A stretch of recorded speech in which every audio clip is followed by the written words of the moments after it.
Greetings and welcome to LA Quill. Today we're diving into part 2 of chapter 15 of Arianna's tale. Arianna had on a new nightgown, which was quite a bit more revealing than she liked, and her own robe. Both fit perfectly. The seamstress had promised a new gown and undergarments by the morning and a full wardrobe by week's end. And it would be a full wardrobe at Damuk's insistence. More gowns than she had ever seen and in fabrics she had only dreamed of. There were riding clothes, even though she couldn't ride, and all manner of gowns, blouses, skirts, and enough undergarments to dress an entire village of women. There had been a brief confrontation with the seamstress over what styles of gowns she could have. The seamstress seemed obsessed with these gowns that would make her look like a giant belle, gowns with huge skirts that looked, to Arianna's untrained eye, difficult to sit in. Even after the woman had explained that the gowns were the latest in Imperial fashion, Arianna didn't want them.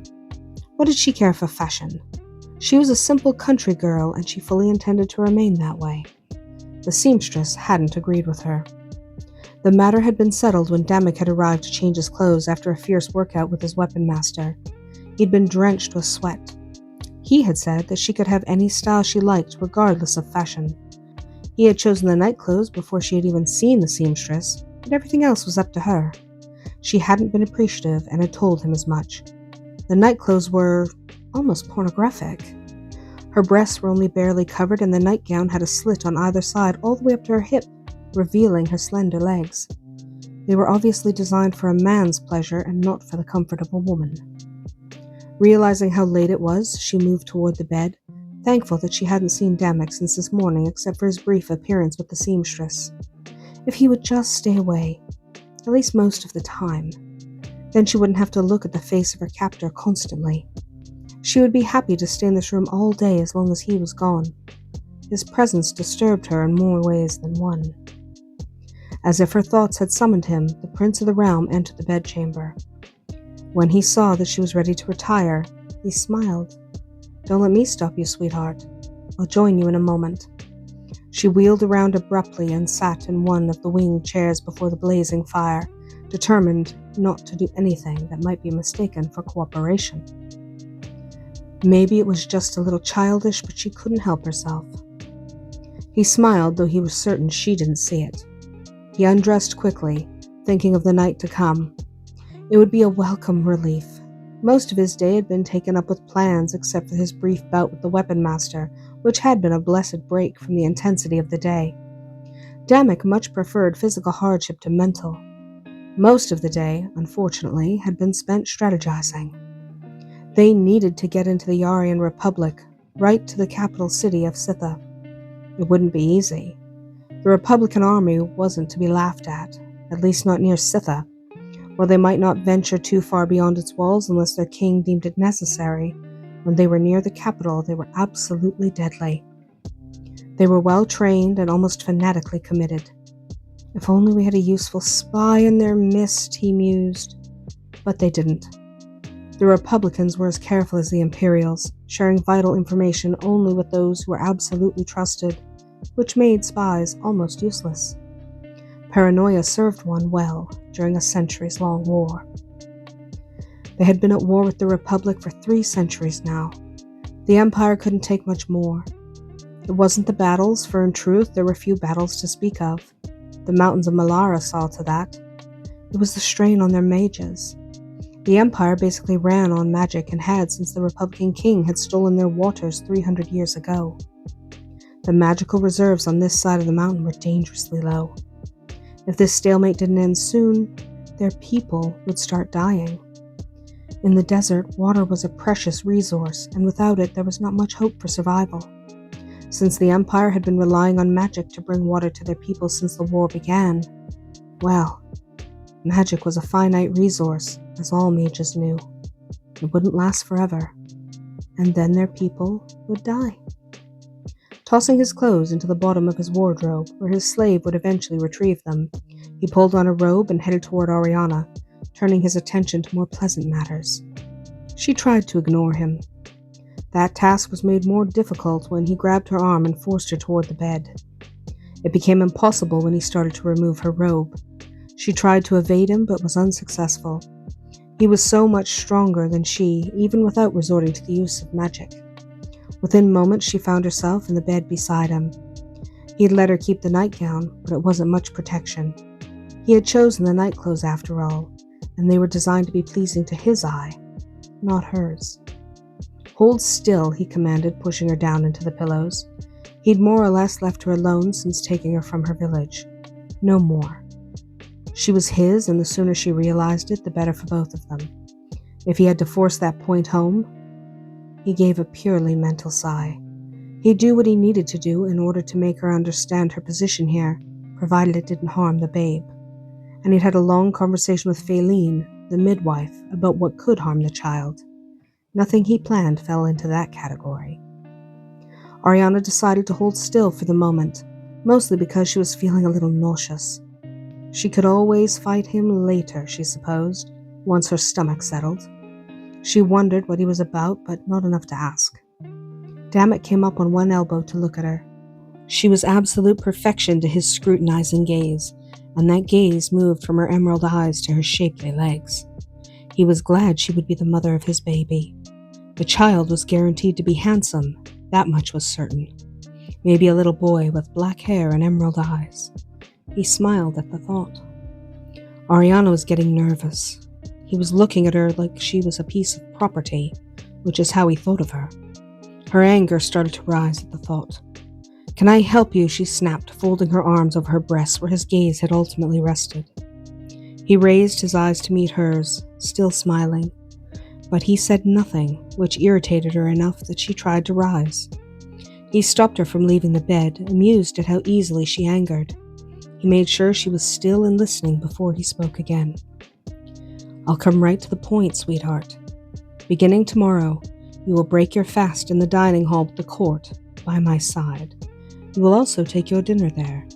He didn't expect her to be pleased with the idea, but he didn't care. Forcing her to eat wasn't going to hurt her or the child. Her eyes widened.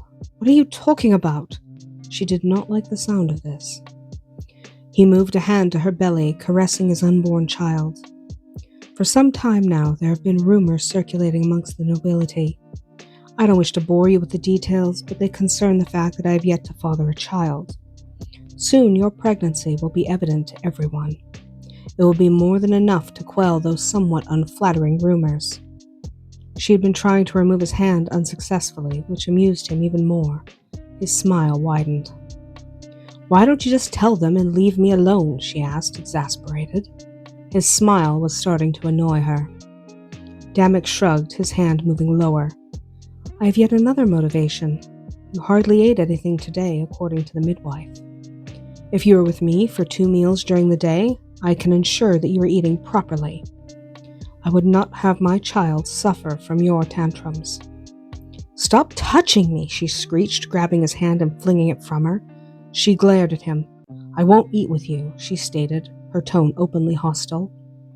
He moved closer, wishing she would bend just a little. He sighed.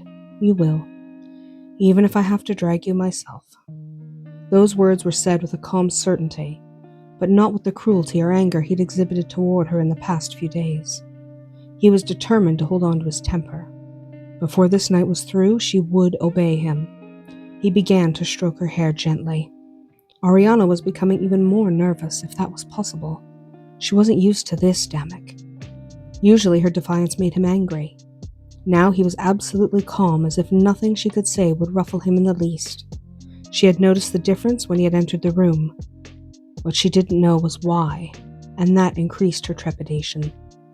She couldn't have known about the conversation that had taken place between Damuk and his father earlier in the day. She wouldn't have believed it if he had told her, since she was convinced that he was the spawn of evil, incapable of any emotion. Well, almost convinced of it anyway. The part of her that wasn't convinced was the part of her that wasn't worth listening to. But at some point between the strategy sessions and the endless council meetings, the Emperor and his son had found a few free moments which they had spent in the Emperor's study. They'd been sipping fine wine and talking about nothing in particular. It was Rakan who had turned the conversation from war to Arianna, which surprised his son. "What will you do with her?" the Emperor had inquired, still studying one of the numerous reports that had found their way to his desk, no matter how much he tried to delegate. Who? Damuk had replied, knowing full well who his father had been referring to. Rocken had not laughed, though he had wanted to. His son had never been so off his guard, and all this caused by a woman. The girl, Arianna. She's just a slave, and if any other slave was carrying your child, you'd have her well taken care of until the babe was born, but you'd not look at her twice until then. Instead, this girl appears to be living in your chambers, you haven't branded her with your mark, and you think of little else. Pouring himself another glass of wine, he had waited for his son's reaction, and had not been disappointed. I hardly think of her. Damuk had risen from his chair, beginning to pace. Just the very idea of burning a brand into Arianna's delicate skin made him shudder. He'd resolved not to do it, no matter the provocation. To shove a hot branding iron into her pale flesh, it was far more than he could bear. No, he wouldn't torment her that way. The Emperor had regarded his son for several long moments. Noticing his son's reaction to the idea of branding, he had resolved not to mention it again. It obviously wouldn't happen. Finally, he had spoken quietly. I did not love your mother. That does not mean you cannot love the mother of your own child. Damuk's mother had also been a slave, but he'd never taken any notice of the woman after he'd bedded her. Even when she died in childbirth, he'd felt nothing but relief that the baby had survived. With that comment, Damuk had quit the room. The next few candle marks had seemed to drag on forever. He had done exactly what his father accused him of and thought of nothing except the petite blonde girl in his room. He wasn't sure if he loved her, but he didn't want to lose her. He knew that much. His father's words kept haunting him. Even now, lying beside her, he couldn't get them out of his head. Damuk had some affection for her, but she obviously didn't return it. He could leave her alone and hope she came around, but that just wasn't his style. He was used to taking what he wanted, no questions asked. He didn't intend to change his habits now. Besides, he didn't really care if she liked him. She was his slave and would do as he commanded. At least that's what he told himself. He wasn't sure why he was so obsessed with her, but decided not to examine the idea in depth. It was enough that he wanted her, at least for now. While he'd been distracted by his thoughts, Arianna had been attempting to slide from the bed, and in fact had almost made it without him really taking notice. That explained why she'd been so quiet. He pulled her back. "Let me go," she cried, trying to break free of his hold. "No," he said simply, pulling her beneath him. He used his weight to hold her down. He could have used his magic, but he knew how it frightened her. He'd have to work to change that if she was going to live in the Empire. It was his own fault she feared magic, after all. "You're not going anywhere," he continued. "From this night forward, you will warm my bed in every way." He kissed her chin and started to unlace her nightgown. It was time he started taking what he wanted. Arianna started to really struggle now, remembering that night weeks ago in her cottage. She twisted and tried to bite him, then raked him with her sharp nails, drawing blood across his chest. She was crying so hard she couldn't say anything coherent. "Be still," Damuk ordered, grabbing her hands and holding them above her head. He had resolved not to tolerate her protestations, not tonight, but he also didn't want her frantic with fear of him, especially when he wasn't going to harm her. "You'll hurt me," she sobbed, almost hysterical. His gaze softened, understanding her fears, and he quickly reassured her. "No, sweetheart, I won't. Not this time. I promise. Just be still."